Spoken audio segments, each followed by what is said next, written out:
സയ്യിദുനാ ഈസ ഇബ്നു മറിയം അലൈഹിസ്സലാം, ഈസാ നബി അലൈഹിസ്സലാം ഒരു പിതാവില്ലാതെ മറിയം ബീവി റളിയല്ലാഹു അൻഹയ്ക്ക് അത്ഭുതകരമായി ഉണ്ടായ അല്ലാഹുവിൻ്റെ ഖൽഖാണ്, അല്ലാഹുവിൻ്റെ റസൂലാണ് ഈസ ഇബ്നു മറിയം അലൈഹിസ്സലാം.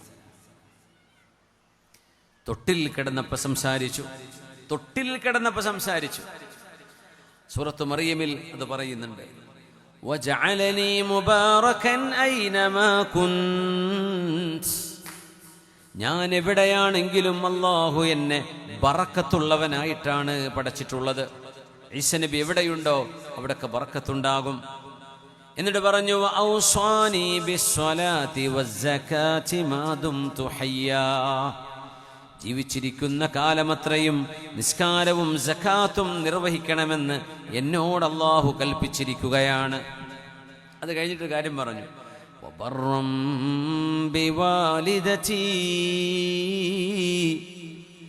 എൻ്റെ ഉമ്മയോട് ഗുണം ചെയ്യുന്ന മോനാവണം എന്ന് അല്ലാഹു എന്നോട് നിർദ്ദേശിച്ചിരിക്കുന്നു. കാരണം വാപ്പയെ അവിടെ പറയാനില്ല, വാപ്പയില്ലല്ലോ. വബർറം ബിവാലിദതി,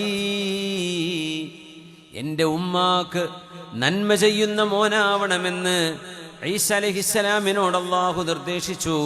വലം യജ്അൽനി ജബ്ബാറൻ ശഖിയ്യാ, ഉമ്മയുടെ മേൽ അധികാരം കാണിക്കുന്ന, ഉമ്മയുടെ മേൽ മേൽക്കോയ്മ കാണിക്കുന്ന, ഉമ്മയുടെ മേൽ കായബലം പ്രതീക്ഷിക്കുന്നവനല്ല എന്ന് അല്ലാഹു എന്നെ നിശ്ചയിച്ചിരിക്കുന്നു. ഞാൻ ഉമ്മയോട് കരുണയുള്ള മോനായിരിക്കും. സൂറത്ത് മറിയം. ഇല്ലെങ്കിൽ എന്താ? ശഖിയ്യ, പരാജയപ്പെട്ടു പോകും.